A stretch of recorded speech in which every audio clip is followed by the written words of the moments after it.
আমাদের নতুন প্রেসিডেন্ট যিনি হয়েছেন তিনি খুব সৌহার্দ্যপূর্ণ একটা পরিবেশে আমাদের 44 ক্লাব নিয়ে বসেছিলেন। এখানে আজকে অনেক দিন পর আসাতে এখানে যে প্রথম বিভাগ এবং দ্বিতীয় বিভাগের যে 44টি দল নিয়ে আমরা বসেছি, আসলে আমি যারা প্রমোটেড হয়েছে তাদেরকে ধন্যবাদ দিতে চাই যে তারা সম্পূর্ণ কথা শুনেছে এবং অন্যান্য আমরা যারা আছি যারা পার্টিসিপেট করেনি আমাদের মধ্যে, তারা সবাই মিলেই যে রেলিগেশনটা যে হবে না এই দুইটা লিগে, এটাকে আমরা সবাই একসাথে এগ্রি করেছি। অ্যাট দ্য সেম টাইম আমাদের এই তামিম ইকবাল প্রেসিডেন্ট সাহেব উনি সময় নিয়েছেন, যারা প্রমোটেড হয়েছেন এই 4টি ক্লাবের সাথে তিনি আলাদাভাবে বসবেন, বসে এটার ব্যাপারে একটা সিদ্ধান্ত দিবেন।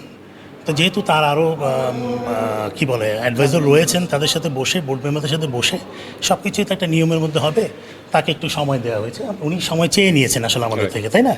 তো সেই সময়টা আমরা দিই ক্রিকেটের বৃহত্তর স্বার্থে।